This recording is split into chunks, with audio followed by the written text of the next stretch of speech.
Hola, hola, queridos amigos, hermanos. Bienvenidos al estudio de la lección de la escuela sabática. Es un privilegio poder saludarlos y también disfrutar de esta preciosa lección. Son 13 sesiones en las que estamos hablando acerca del amor de Dios y su justicia. Y en esta oportunidad estamos con el tema El problema del mal. Así que les damos una cordial bienvenida. Y queremos, por supuesto, saludar a aquellos que nos escriben. A María Estrada desde Honduras. Hermana María, gracias por su escritura. Desde El Salvador también, Celsil Chile. Gracias por esos saludos. Nuestra hermana Yulisa Hilares, Doris Castillo, nos escriben continuamente y gracias por esos saludos, gracias por esas bendiciones. El hermano Oscar también desde Honduras, mire usted, Oscar nos escribe desde Honduras, así que un saludo también para nuestros hermanos. Y en fin, tenemos aquí la hermana Irma Troncoso, el hermano Fidel Macurí, gracias hermano Fidel que siempre nos está escribiendo. Estos fueron los saludos de la semana pasada, ¿no? Pero también un cordial saludo para aquellos que nos escriben de diferentes partes del mundo. Bienvenidos entonces una vez más a este estudio de la lección de la escuela sabática. Y como siempre queremos invitarlos para que participen de las preguntas claves de la lección de escuela sabática. 5 preguntas para consolidar nuestro aprendizaje y al mismo tiempo, si son maestros o son líderes de la escuela sabática, les invito para que usen las preguntas claves de la lección de escuela sabática en la pantalla de su iglesia, con sus amigos, compartiendo el link. Usted puede seguir las instrucciones que están en la descripción de este video para poder compartir la lección de escuela sabática en su iglesia. Una linda manera de hacer dinámico el programa de la escuela sabática. O también directamente por el QR, ¿no? Aquí puede responder las preguntas claves.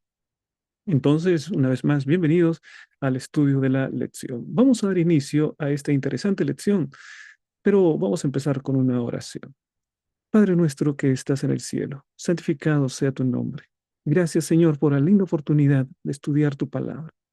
Pedimos tu dirección, pedimos tu compañía, que tu Santo Espíritu pueda estar en nuestros corazones e iluminando nuestra mente. Pedimos en el nombre de Jesús. Amén. Muy bien, mis hermanos. Una vez más, bienvenidos a todos los que están visualizando este video. Les animo a suscribirse a este canal, aquellos que todavía no lo hicieron, y a compartir para que otras personas sean beneficiadas con el estudio de la palabra de Dios. El problema del mal ha dado origen este tema a una cantidad de cuestionamientos acerca de la existencia de Dios. Hay personas que no creen en Dios porque dicen que no puede haber un Dios de amor, un Dios bueno, al mismo tiempo un mundo en el que hay tanto sufrimiento y hay tanta maldad. Así que si hay tanta maldad, entonces Dios no es bueno, porque no permitiría un Dios bueno tanta maldad. O de repente Dios no es tan poderoso que no puede contra la maldad y no puede eliminar la maldad. Y entonces en ese caso no es un Dios todopoderoso y por lo tanto cuestiona la existencia de Dios, ¿no? Desde Epicuro, es el que traza filosóficamente por primera vez en la historia este razonamiento, ¿no? El trilema de Epicuro, que tiene que ver justamente con que Dios no existe porque existe el mal y el sufrimiento. Pero vamos a pensar, mis hermanos, acerca de algunos tópicos que la teología nos puede ayudar. La teología en el sentido de el estudio de la palabra de Dios y razonar y pensar, reflexionar respecto de lo que dice la palabra de Dios, ¿no? Entonces, comparemos y veamos aquí algunas preguntas. Quizá alguna vez te preguntaste, ¿por qué Dios creó a Lucifer? ¿Alguna vez te has preguntado eso? Es una pregunta bastante frecuente, ¿no? Pastor, ¿por qué Dios creó a Lucifer si sabía que se iba a convertir en Satanás? ¿Por qué lo creó si él iba a traer el mal, iba a traer la maldad, iba a traer el pecado? No lo hubiese creado y nos hubiésemos ahorrado toda esta experiencia de pecado, de maldad, de sufrimiento, ¿no? Es una pregunta muy buena. Y vamos nosotros, en base a la palabra de Dios, a explorar esta pregunta y poder llegar a alguna conclusión muy importante, ¿no? ¿Por qué Dios creó a Lucifer? ¿Por qué Dios creó a Adán y a Eva que finalmente cayeron en pecado? ¿No hubiese sido mejor que no los crease? Bueno, vamos a reflexionar. En primer lugar, me gustaría presentar que hay una característica fundamental en nuestro Dios, característica que la Biblia resalta desde Génesis hasta Apocalipsis. ¿Cuál es esta característica? Que Dios es amor. De Génesis hasta Apocalipsis, pasando por cada uno de los libros de la Biblia, encontramos que Dios es amor. Característica principal, Dios es amor. Ahora, un Dios de amor también está entre las características que tiene, es que se trata de un Dios omnipotente, que quiere decir que todo lo puede, omnisapiente, que quiere decir que todo lo sabe, omnipresente, que quiere decir que está en todo, en todas partes, que tiene la capacidad de estar en todas partes, y esas son características de Dios. Es eterno, es decir, que nunca ha habido un tiempo en el que Dios no ha existido. Dios siempre ha existido. En la eternidad, en el pasado, Dios. En la eternidad, en el futuro, allí estará Dios. En nuestro presente, Dios está allí. Así que son características de nuestro Dios. Dios es un Dios de amor. Así que hubo un momento en la historia de este universo en el que solamente existía Dios. Dios manifestado en Padre, Hijo y Espíritu Santo. Solamente existía Dios Padre, Hijo y Espíritu Santo. Hubo un momento en que no había ninguna criatura. Hubo un momento en el que no habían seres como los ángeles, que menos todavía habían seres humanos. Es decir, en un momento determinado, allí, en un momento indescifrable en la eternidad pasada, Dios toma la decisión de crear, ¿no? Antes de eso, podía haber entrado en una especie de dilema. Vamos a tratar de poder pensar en esa circunstancia. Cuando no había nada, allí tenía que haber la decisión que Dios tenía que tomar. ¿Vamos a crear o no vamos a crear? ¿Vamos a tener un universo en el que solamente esté Padre, Hijo y Espíritu Santo? ¿O vamos a originar, vamos a crear de la nada un universo poblado de seres inteligentes, de criaturas de todo tipo? ¿Cuál será la decisión de Dios? ¿Crear o no crear? Bueno, entonces, si nosotros entendemos que la característica fundamental de Dios es el amor, ¿cuál crees que es la respuesta? Dios por la eternidad, teniendo su característica principal, el amor, ¿iba a querer un universo por siempre vacío o iba a querer un universo pleno, lleno de criaturas? ¿Dónde es que mejor se expresa la característica del amor de Dios? ¿En un universo vacío o en un universo lleno de criaturas creadas por Él? Bueno, evidentemente ese es un dilema que el Señor tuvo que pasar, ¿no? Por un lado está la nada, crear absolutamente nada, y por otro lado está un universo lleno de criaturas.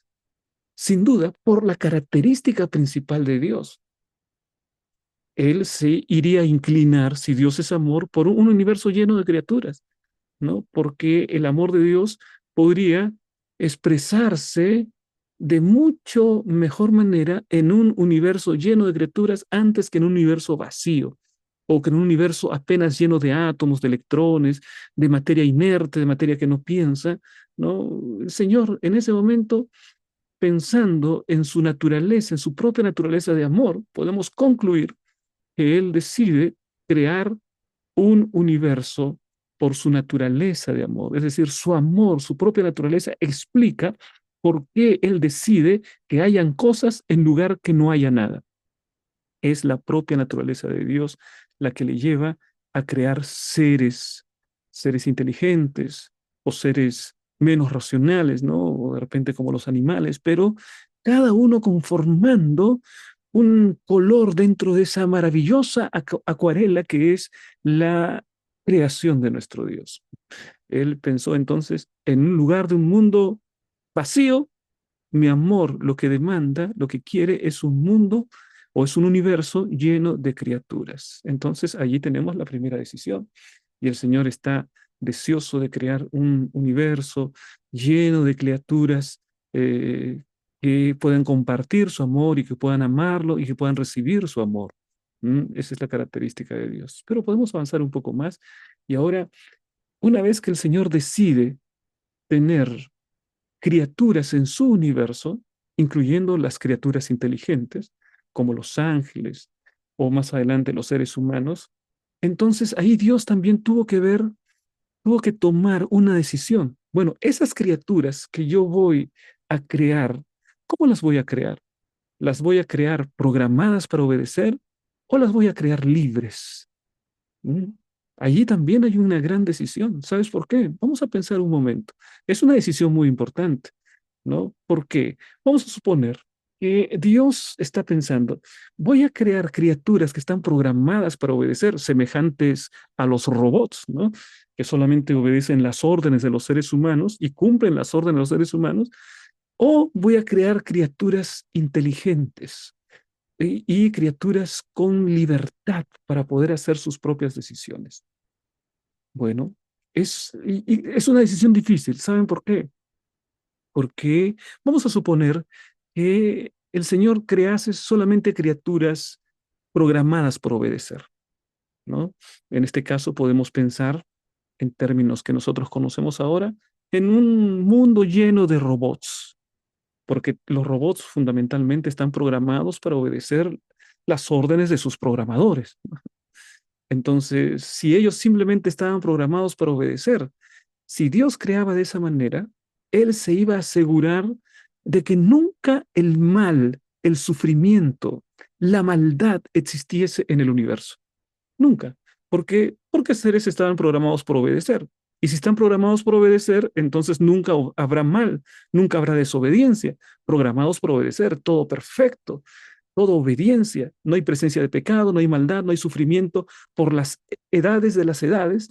En la eternidad nunca habrá desobediencia.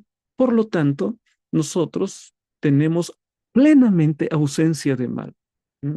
Ahora bien, ¿cómo piensas tú que el amor, que es la característica principal de Dios, se hubiese expresado a criaturas que simplemente están programadas para obedecer?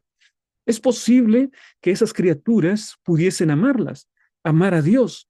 Bueno, me dices, pastor, si Dios las programa para que lo amen, entonces pueden amar. Bueno, vamos a pensar que es así, pero es verdaderamente amor el que puedan sentir estas criaturas, estos robots, por Dios, si es que ellos fueron programados para amar. No, no es amor, ¿no? Están programados para amar, están programados para obedecer. Imagínate por las edades de las edades, por toda la eternidad, Dios teniendo criaturas únicamente programadas para obedecer y además les coloca un chip para que lo amen. No, no, no, no. No, un amor de ese Dios que es amor pleno, no imaginaba sin duda un universo con apenas criaturas programadas para obedecer. Pero por otro lado, y ahí está el dilema, ¿no? Tenemos aquí la otra opción, criaturas que razonen, que tengan libertad, que puedan decidir y en su decisión libre amar a Dios y sentir un amor verdadero porque deciden amar a su creador. Yo creo que ese es el escenario, ¿no? El mejor escenario que Dios podía pensar era, voy a crear criaturas inteligentes, voy a crearlas con libertad y yo voy a amar esas criaturas y yo espero que ellas me amen también. ¿No? Dios es el Padre eterno, ¿no? Así que Él quería crear ese tipo de criaturas que tengan la capacidad de amar y de ser amadas. Pero eso solamente se puede hacer en libertad, porque la otra opción de programarlas para obedecer, programarlas para amar, no iba con el carácter de Dios que es amor. Él quería que expresen libremente su amor. Quería ser amado libremente por aquellas criaturas que él estaba dispuesto a crear. Así que crear seres inteligentes con libertad iba a dar como consecuencia verdadero amor, porque era un amor libre, es una expresión de la voluntad de la criatura. No ama porque está programado por obedecer, ama porque el ser que ama ha conquistado su corazón y entonces en ejercicio de su libertad, él elige amar. Eso es lo que Dios quiere. Ahora bien, sin embargo, aquí hay un riesgo tremendo, porque las criaturas que tienen libertad también pueden desobedecer. Las criaturas que tienen libre albedrío también pueden ir por un camino equivocado. Si tienes libertad para obedecer, también tienes libertad para desobedecer. Así que, sin duda, Dios vio cuál era el peligro que entrañaba la creación de seres libres, que la entrada del pecado. El ejercicio del libre albedrío tenía el peligro de la entrada del pecado. Y además, Dios, que conoce las cosas con su conocimiento previo, sabía que Satanás, al ser creado, o Lucifer, al ser creado, finalmente iba a desobedecer e iba a entrar el mal y el pecado en el mundo. Pero no por eso lo iba a crear como un robot. No por eso iba a crear a Adán y Eva como un robot. Quería que haya criaturas, pero entonces necesitaba colocar un remedio previamente al problema del pecado. Y eso es lo que hizo nuestro Dios. Él quiso crear criaturas, un universo lleno de criaturas en lugar de un universo vacío. Pero esas criaturas, Él quería que sean criaturas que lo amen, pero no que estaban programadas para amarlo, sino que lo amen como producto de su decisión, de su libertad. Entonces colocó libertad en las personas. Pero esta libertad entrañaba el peligro real de la entrada del pecado, porque las personas libres deciden también equivocarse o hacer mal las cosas.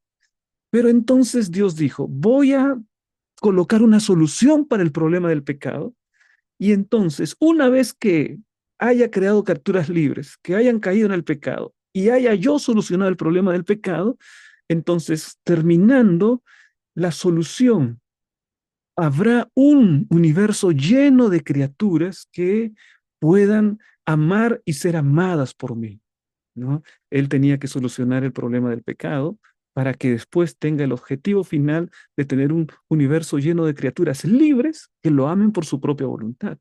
Entonces, por eso es que el plan de salvación se hace desde el principio. El pecado no toma por sorpresa a Dios. Dios había previsto cómo se iban a desencadenar los acontecimientos, pero Él quiere un universo pletórico, lleno de criaturas que lo amen en su libertad. Y entonces sabía que finalmente habría una caída, lo que llevaría a la maldad y al sufrimiento, y entonces se desata como producto de eso el gran conflicto entre Cristo y Satanás. Pero el Señor prevé, como hay maldad, la maldad no va a durar para siempre. Él coloca un punto final en la cruz del Calvario al problema del pecado. Y entonces todo aquel que cree en el Señor y se aferra y libremente decide amar a Jesucristo y decide entregarle su vida, entonces tendrá salvación y vida eterna y hará parte de ese reino eterno que el Señor ha querido siempre, de un mundo de criaturas que lo amen en libertad. Entonces, desde el principio de las edades, el Señor hizo crear. Desde el principio de las edades, el Señor colocó libertad en sus criaturas. Desde el principio de las edades, el Señor colocó una solución para el problema del pecado. Y desde el principio de las edades, el Señor previó la existencia de un universo donde no haya más sufrimiento, maldad y dolor. Cuando vamos al libro Apocalipsis, encontramos que eso es la realidad hacia la que nosotros nos encaminamos, la de un mundo en el que no habrá llanto, no habrá dolor y que Dios enjugará todas las lágrimas. Y mi querido hermano, una vez que se solucione este problema del pecado, el universo nunca más va a querer entrar en pecado. ¿Sabes por qué? Porque conocerá toda la historia y sabrá que Dios estuvo dispuesto a entregar a su Hijo y que su Hijo muere en la cruz del Calvario. Y las criaturas aman tanto a Jesús que nunca más van a querer saber nada con el pecado, porque dicen, el pecado es horrible, el pecado llevó a la muerte a Cristo, así que libremente le amo y no quiero más desobedecer y no quiero más saber con la maldad. Y por lo tanto no habrá pecado y no sufrimiento. Y Dios, de esa manera, habrá llegado a su objetivo final de tener una tierra donde haya seres que lo amen y sean amados por Él en plena libertad. Esta historia es preciosa, mis hermanos. Este es el deseo de Dios y el Señor quiere que tú puedas estar formando parte también de ese reino eterno. Mira lo que dice Apocalipsis 21:4. Enjugará Dios toda lágrima de los ojos de ellos, y ya no habrá más muerte, ni habrá más llanto, ni clamor, ni dolor, porque las primeras cosas ya pasaron. Aquí es el punto de partida de la eternidad futura, una eternidad perfecta. Cuando ya fue derrotada la muerte, cuando fue extirpado el pecado que es el origen de la muerte, entonces toda la eternidad, miles de millones de millones de millones de millones de años, serán sin la presencia del pecado. El pecado, mi querido hermano, es apenas un pequeño accidente en el tiempo. Nos parece grande, nos parece terrible porque estamos envueltos en esto, pero Dios ya colocó una solución y lo que nos espera es un mundo con una eternidad en la que no existe el pecado. Ese es el propósito de Dios. Y para eso entregó a su Hijo Jesucristo, para que tú también formes parte de ese reino eterno. Qué maravilloso y qué sapiencia que hay en nuestro gran Dios. ¿Hasta cuándo, Señor? Vamos a ver entonces esta lección en esta visión panorámica. La primera parte titula de esta manera, ¿hasta cuándo, Señor? Y veamos los textos bíblicos. Aquí tenemos a Job. Miren ustedes lo que encontramos. Una pregunta del Señor. Dice lo siguiente, cuando esperaba yo el bien, entonces vino el mal. Y cuando esperaba la luz, vino la oscuridad. Ese es el testimonio de Job, un hombre fiel, y que sin embargo sufrió mucho en este mundo, ¿no? Él esperaba, siendo un hijo fiel de Dios, prosperidad, el bien, y sin embargo le viene el mal. Lo bueno es que Job en ningún momento él levanta su puño contra Dios para quejarse, para rebelarse, y sin embargo sí tiene preguntas. Es interesante que el libro de Job contiene una gran cantidad de preguntas de Job. Y cuando Dios aparece, en lugar de venir a darle respuestas a las preguntas de Job, el Señor viene a hacerle preguntas, ¿no? El Señor viene a hacerle preguntas. Esa es la historia del libro de Job. Vamos a ver Jeremías capítulo 12. Justo eres tú, oh Jehová, para que yo dispute contigo. Sin embargo, alegaré mi causa ante ti. ¿Por qué es prosperado el camino en los impíos y tienen bien todos los que se portan deslealmente? 13:22. Si dijeres en tu corazón, ¿por qué me ha sobrevenido esto? Por la enormidad de tu maldad fueron descubiertas tus faldas, fueron desnudados tus calcañares. Malaquías 2:17. Habéis hecho cansar a Jehová con vuestras palabras. Y decís, ¿en qué le hemos cansado? En que decís, cualquiera que hace mal agrada a Jehová, y en los tales se complace. O si no, ¿dónde está el Dios de justicia? Esa es la idea, ¿no? Señor, ¿hasta cuándo? ¿Por qué hay tanta maldad? Seguramente te has preguntado, mi querido hermano, ¿no? A veces solo tenemos que prender la televisión o entrar en internet y ver la cantidad de malas y malas noticias, ¿no? Crímenes que aumentan exponencialmente, guerras en las que mueren miles de inocentes, familias quebradas, quebrantadas por las migraciones y por los problemas políticos, niños que están de un lado para otro, a veces perdiendo a sus propios padres. ¿Por qué hay tanta maldad? Y eso es lo mismo que se preguntan también los profetas. Salmos 10:1. ¿Por qué estás lejos, oh Jehová, y te escondes en el tiempo de la tribulación? Parece, mis queridos hermanos, que Dios está lejos, pero la palabra de Dios nos dice que Él no está lejos. Se nos dice que Él está a nuestro lado, que Él está buscándonos, que Él llega hasta el ser humano para extenderle su abrazo, para extenderle su ayuda. Eso es lo que encuentro en la palabra. ¿Sabes cuál es el problema? Que nosotros voluntariamente nos alejamos de Dios.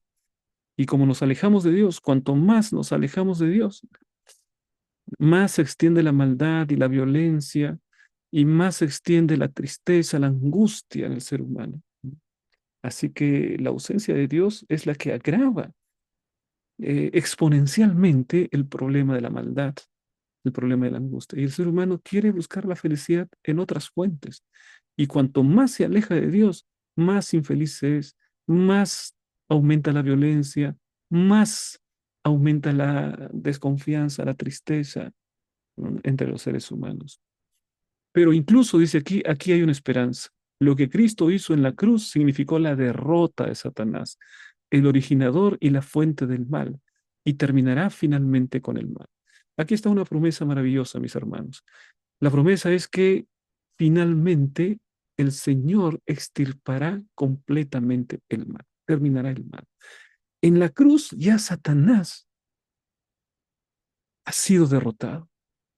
Vamos a imaginar una partida de ajedrez. ¿Sabes que los ajedrecistas famosos, ellos van moviendo las piezas de ajedrez y ellos, con muchas jugadas de anticipación, saben que ya son derrotados? Aparentemente faltan muchas jugadas y un jugador inexperto continuaría jugando, ¿no? Pero un ajedrecista que sabe jugar, ¿no? O un profesional descubre con anticipación que ya no puede hacer nada, que haga lo que haga, ya ha perdido, mucho tiempo antes de que a los demás nos parezca que realmente ha perdido, porque hoy ya de aquí en 5 jugadas o en 7 jugadas es un jaque mate irreversible. Bueno, mi querido hermano, en la cruz de Calvario, el Señor Jesucristo colocó el jaque mate. Todavía Satanás quiere mover algunas piezas e intenta mover algunas piezas, pero sabe que su derrota es irreversible. Y lo único que quiere hacer entonces ahora es matar la mayor cantidad de peones, ¿no?, comerse de ese tablero imaginario de ajedrez en el que se disputa el destino de la humanidad. Satanás ya perdió. En la cruz del Calvario el Señor le hizo jaque mate, pero él está empecinado en continuar y continuar, tratando de destruir el reino de Dios, acallando a las criaturas del Señor. Pero ya sabemos que su suerte está echada. La victoria de Cristo ya es irreversible, mi querido hermano. La victoria de Jesús será realidad en su segunda venida y en el establecimiento de ese reino eterno. Hay muchas cosas que no conocemos. Bueno, vamos a ver esta declaración aquí. Dios entonces respondió Jehová a Job desde un torbellino y dijo, ahí, ¿no? Job había hecho muchas preguntas. Usted puede ver en el libro de Job que Job hace una cantidad de preguntas al Señor. ¿Por qué esto? ¿Por qué lo otro, Señor? ¿Por qué permites esto? Bueno, viene Dios y uno podría esperar, Dios viene a darle respuestas a Job. Y en realidad Dios viene y le hace más preguntas, ¿no? Entonces respondió Jehová a Job desde un torbellino y dijo, ¿quién es ese que oscurece el consejo con palabras sin sabiduría? ¿Mm? Estás hablando, Job, palabras que no tienen sabiduría. ¿Me estás preguntando a mí? Ahora ciñe como varón tus lomos. ¿Mm? Dice ahí, fortalécete, no estés como un niño llorando, ¿no?, como un hombre adulto. Yo te preguntaré y tú me contestarás.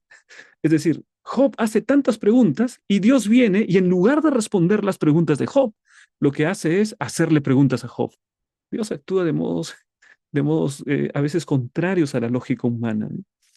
Y yo te preguntaré y tú me contestarás. Y entonces ahí vienen las preguntas del Señor. Mira, ¿dónde estabas tú cuando yo fundaba la tierra? Házmelo saber si tienes inteligencia. A ver, lo que le está diciendo es, en el momento de la creación, Job, ¿dónde estabas tú? Ni siquiera existías. En el momento que el mundo vino a la existencia, en el momento que creé a los ángeles en el cielo, ¿dónde estabas tú?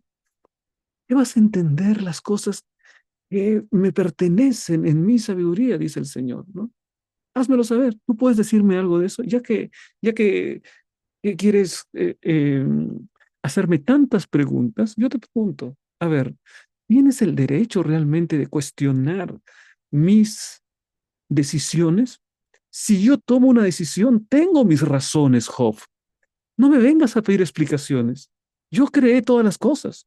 Yo soy el autor de tu vida. ¿Qué me pides a venir explicaciones? A tu propio padre no le preguntarías ciertas cosas por respeto, pero ahora vienes delante de mí y me haces una cantidad de preguntas. Ahora yo te digo, Job, entiende, las cosas que yo hago, tengo alguna razón para hacerlo.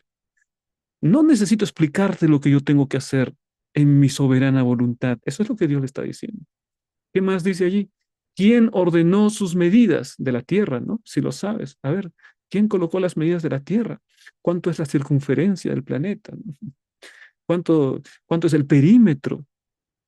Eh, ¿Cuánto es el diámetro? ¿Quién colocó esas medidas al planeta? ¿O quién extendió sobre ella cordel? ¿Mm? Es decir, aquí está hablando acerca de lo que hacen los albañiles, ¿no? Los albañiles extienden el cordel para hacer la medida, para ver si es exacta. Lo que Dios le está diciendo, yo fui el creador, yo creé este mundo, yo fui el arquitecto, soy el albañil y el arquitecto al mismo tiempo de todo lo creado. ¿Y quieres venir a mí a pedirme cuentas? ¿Y quieres cuestionar mis decisiones? Si hago decisiones es porque tengo una comprensión completa de la realidad. No puedes venir a cuestionar mis decisiones. ¿Sobre qué están fundadas sus bases, las bases del planeta? ¿O quién puso su piedra angular cuando alababan todas las estrellas del alba y se regocijaban todos los hijos de Dios? Está hablando de un momento en que Él es el creador y los ángeles del cielo están asistiendo al acto creador. El Señor creando el planeta Tierra, ordenando el planeta Tierra, llenando el planeta Tierra y los ángeles sorprendidos y alabando plenamente el poder de Dios. ¿Dónde estabas tú, Job, en ese momento? No eras nada, no eras ni polvo, no estaba ni siquiera tu padre, no estaba tu madre, Job. Puedes venir a preguntarme y cuestionar mi inteligencia. Job, tanta soberbia, llena de soberbia, Job.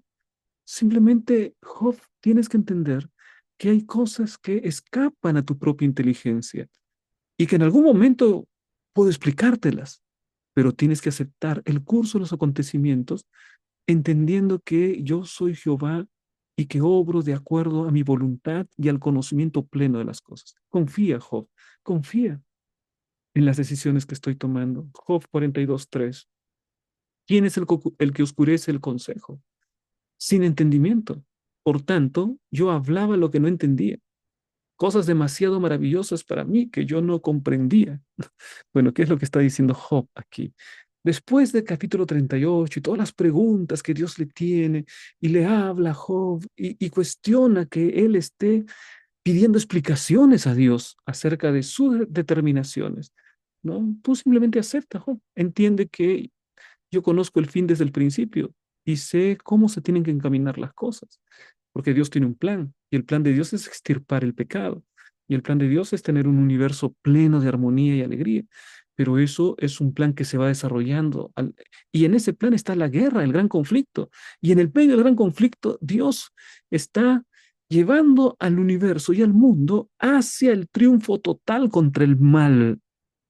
Y entonces un día entenderemos todo aquello que ahora no entendemos. La maldad, el sufrimiento tendrán y tienen una explicación en medio de esa batalla, entre lucha entre el bien y el mal. Y entonces Job aquí reconoce, yo hablaba lo que no entendía, ¿no? Yo estaba un poco loco, dice, no, ¿quién es el que habla de aquello que no entiende? Bueno, el soberbio, ¿no? El que habla de aquello que no entiende. Cree que entiende cuando realmente no entiende. Ese era Job. Cosas demasiado maravillosas para mí. Comprensión, hermano querido, a ver, ¿tú entiendes el secreto de las estrellas? ¿Entiendes el movimiento del universo? ¿Entiendes el secreto de los agujeros negros? ¿Entiendes el secreto del tiempo y de la velocidad de la luz? ¿Entiendes el secreto de los electrones, de los átomos? ¿Entiendes ese secreto? Todo eso es creado por Dios. Así que son cosas maravillosas que no comprendemos. Puedes estudiar todo lo que quieras, pero la mente de Dios y las decisiones de Dios no estamos en condiciones ni en posición de poder contrariarlas, ¿no? Así que eso es lo que el Señor le dice, ¿no? Con sus respuestas, Dios dejó claro que Job desconocía y no entendía muchas cosas. Al igual que el patriarca, nosotros también debemos reconocer humildemente que en el mundo y tras bastidores ocurren muchas cosas de las que no sabemos nada. El hecho de que no conozcamos las respuestas a nuestras preguntas no significa que no haya buenas respuestas para ellas. Es decir, si tú no conoces las respuestas a tus preguntas, no significa que esas preguntas no tengan respuesta. Significa simplemente que desconoces la respuesta. Que un Dios responderá, un día Dios responderá a las preguntas que ahora no puede responder. Hasta entonces, dice, debemos confiar en la bondad divina, la confianza, la fe. Él está dirigiendo el barco de la existencia de este mundo. Y hay tormenta, y por un lado están las piedras, y hay monstruos marinos que están de un lado para otro, pero Dios está en el control. Y hay decisiones que toma el capitán de esta nave que nosotros no entendemos porque no sabemos realmente el fin desde el principio. Pero Cristo es el capitán, mi querido hermano, que es el capitán de tu vida. Y así puedes confiar que te llevará a puerto seguro. El teísta escéptico. Miren este concepto muy interesante que presenta la lección de esta semana, ¿no? Vamos a leer algunos textos aquí para poder ver. Isaías 55, 8 y 9. Porque mis pensamientos no son vuestros pensamientos, ni vuestros caminos mis caminos, dijo Jehová. Como son más altos los cielos que la tierra, así son mis caminos más altos que vuestros caminos y mis pensamientos más que vuestros pensamientos. Así que Dios está colocando ahí una línea de diferenciación muy clara. Los pensamientos de los hombres, por un lado, que son limitados, que corresponden a una mente limitada, que responden a una circunstancia específica, a una geografía específica y que no ven las cosas desde el panorama completo, que sí lo ve Dios. ¿No? Y por otro lado, el pensamiento de Dios, que ve el panorama completo, que sabe el desarrollo de los acontecimientos, ¿no? Es el Dios que conoce y que está llevando la historia hacia el cumplimiento de su voluntad. Y su voluntad y su plan es mucho mayor y mucho mejor que el mejor plan y el mayor plan que tú puedas tener. Así, mi querido hermano, esa ciudad maravillosa que Él te ofrece supera cualquier expectativa terrenal. Y eso es lo que el Señor quiere para ti. Él quiere que puedas ser prosperado en todas las cosas y feliz y eternamente feliz. Confío en el Señor. Confía en el Señor. Confía en el Señor. Él está llevando la barca. Así que no cuestiones. No trates de llevar el mapa. No, Señor, aquí yo tengo el GPS y por aquí es mejor camino. No, no, no. Deja que el Señor sea Dios. Deja que Él sea el que guía, el que oriente, porque sus planes son mucho mejores que los nuestros. Salmo 73. Vamos a ver algunas cosas aquí. Porque no tienen congojas por su muerte, pues su vigor está entero. No pasan trabajos como los otros mortales, ni son azotados como los demás hombres. Por tanto, la soberbia los corona, se cubren de vestido de violencia. Los ojos se les saltan de gordura, logran con creces los antojos del corazón, se mofan y hablan con maldad de hacer violencia, hablan con altanería. Entonces aquí al salmista se le pasa por la mente, Señor, ¿por qué parece que esos que hacen el mal prosperan, les va bien, no tienen ningún remordimiento, pasan la vida haciendo lo que quieren y sin embargo parecen que no reciben las consecuencias de sus actos? ¿Dónde está, Señor? Es tu voluntad que haya tanta injusticia. Y el propio salmista se responde en el versículo 17 hasta que entrando en el santuario de Dios comprendí el fin de ellos. Es decir, cuando me coloqué desde la perspectiva divina, cuando vi las cosas desde la perspectiva divina, entonces entendí. Ahora bien, vamos a, vamos a colocar un ejemplo, ¿no? Ver las cosas desde la perspectiva divina. Vamos a imaginar que estás conversando con tu hijo pequeño de 5 años, ¿no? Y el hijo pequeño te pide un chocolate. Y entonces tú sabes que el chocolate le hace mal, así que le das un chocolate, un poquito nada más, ¿no? Pero el niño continuamente te pide, y entonces en un momento tú dices no. Ahora, le dices no a tu hijo por el bien de tu hijo y en base a tu conocimiento de la vida, por tu experiencia, por tus estudios, ¿no? Por lo que conoces de la vida, estás en un nivel superior al de tu hijo. Entonces tú eres el llamado a orientarlo y orientarlo para que obedezca y que tu hijo haga tu voluntad por el bien de él. No vas a dejar que tu hijo sea el que mande, ¿no? El que ponga la dieta, ¿no? El que ponga los horarios de comer. Imagínate si el niño maneja los horarios de comer en la casa, todo está de cabeza, ¿no? Bueno, entonces lo que hace aquí el salmista es decir, hasta que entendí. Solamente uno entiende al que es padre cuando es padre, ¿no? Entonces, ay, caramba, mi papá no es que era malo, sino que quería lo mejor para mí. Y entonces ya cuando veo las cosas desde la perspectiva de padre, ya no de la perspectiva de hijo, sino de la perspectiva de padre, ahora entiendo mucho mejor por qué mi padre hacía esta cosa, esto otro. Ah, papá, entiendo. Ahora entiendo tu sabiduría, padre, querías lo mejor para mí. Bueno, cuando veamos las cosas desde el punto de vista de Dios, y para eso necesitamos la Biblia, porque la Biblia nos da una visión panorámica, entonces vamos a comprender. Y eso es lo que pasó con el salmista. Entré en el santuario y comprendí, vi las cosas completas, vi el panorama completo. Sé que finalmente establecerás justicia. Sé que finalmente colocarás las cosas en su lugar. Sé que finalmente vas a establecer un reino eterno con armonía y felicidad para todos. ¿No? Entonces ahí es que comprendemos mejor. Pero en cuanto a mí, dice el salmista, el acercarme a Dios es el bien. O sea, ¿qué es el bien? ¿Cuál es la definición de bien? En la ética, ¿cuál es la definición de bien? Los filósofos tienen una cantidad de definiciones, ¿no? Pero en la Biblia, ¿cuál es la definición de bien? Bueno, dice aquí, el acercarme a Dios es el bien. Acercarse a Dios es el bien. ¿Quieres saber qué es el bien? Bueno, esa es la mejor definición. Acercarse a Dios es el bien. Y de allí tienes una guía segura para saber qué está bien y qué está mal, qué decisión tomar, qué decisión evitar. He puesto en Jehová el Señor de mi esperanza. He puesto en Jehová el Señor mi esperanza para contar todas tus obras. Esa es la conclusión del salmista, ¿no? Primero, una cantidad de preguntas. Señor, ¿por qué tanto mal? Señor, ¿por qué la injusticia? Señor, ¿por qué los crímenes? Señor, ¿por qué esto? Y entonces dice, que llegué a la Biblia, llegué al santuario y ahora la Biblia me da el panorama completo. Y ahora entiendo que esta vida que estamos en este momento no es el fin de todo, que es apenas un capítulo más, que en la historia final encuentra un triunfo permanente del bien. Eso es lo que Dios nos presenta. ¿Qué se trata el teísta escéptico? ¿Quién es el teísta escéptico?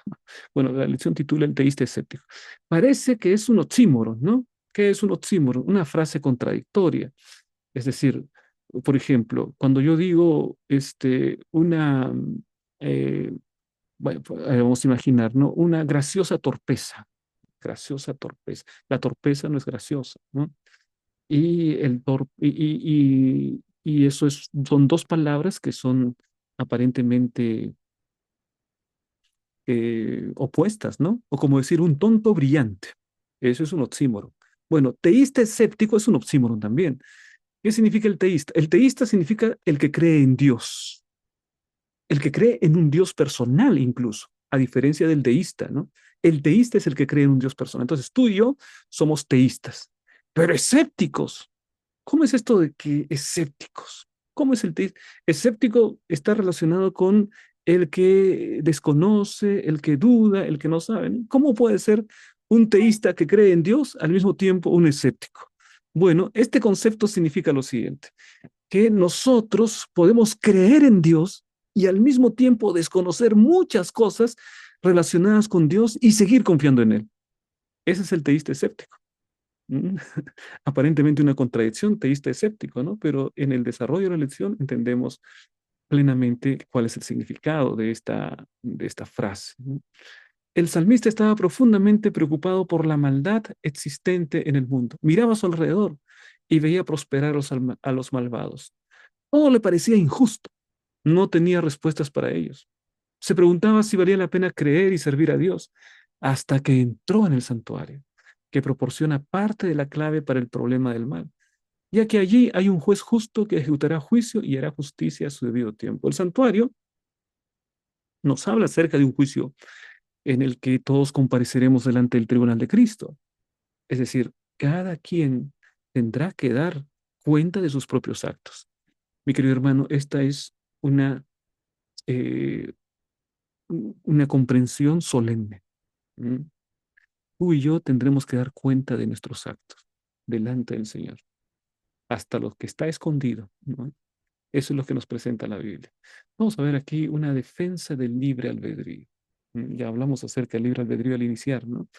Dijimos que Dios tenía la opción de crear un mundo de robots y así nunca aparecería el pecado, o de crear un mundo de seres libres, pero con la aparición del pecado.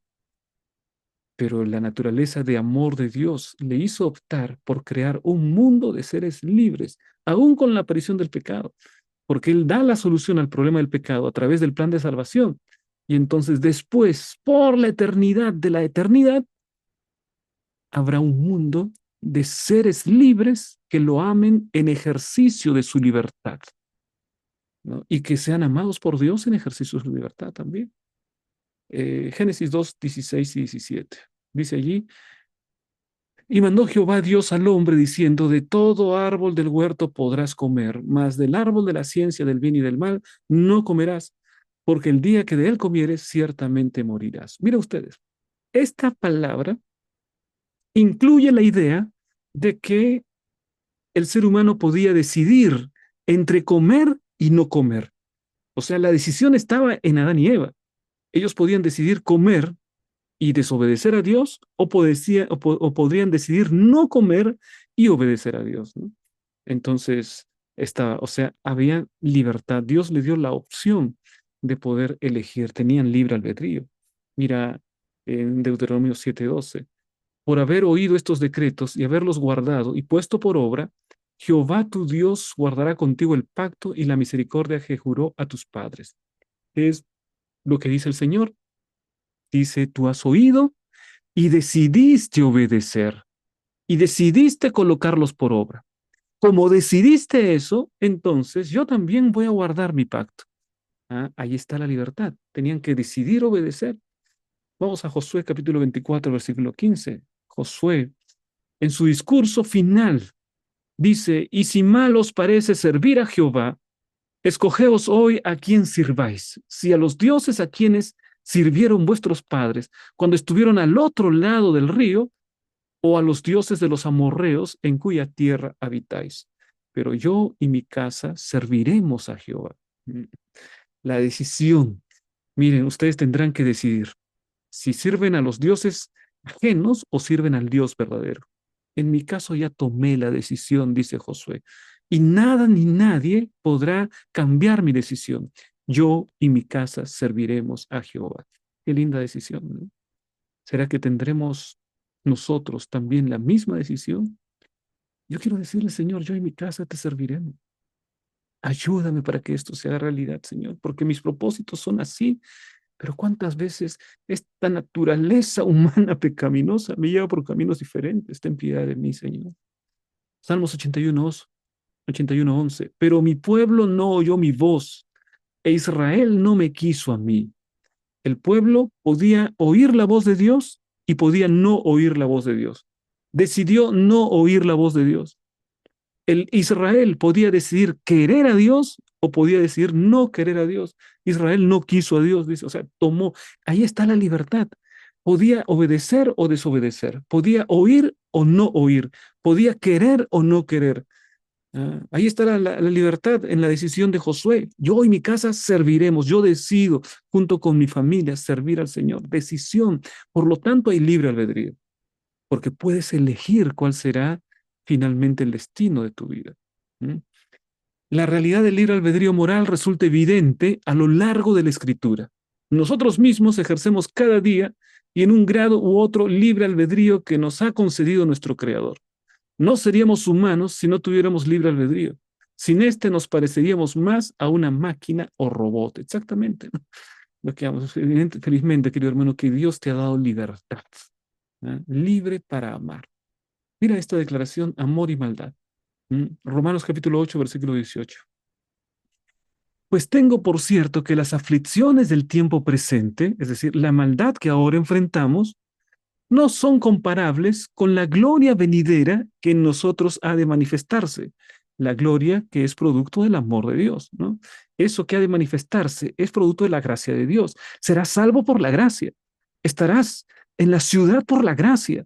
El Señor te llevará por la gracia. Así que si bien experimentamos la maldad, el sufrimiento, el pecado en este tiempo presente, dice el apóstol Pablo, pero esto de acá es apenas un precio pequeño cuando lo comparamos con la gloria venidera que ha de manifestarse, que es producto del amor de Dios. Apocalipsis 21, 3 y 4. Y ahora esta preciosa realidad de un Dios que finalmente elimina el pecado.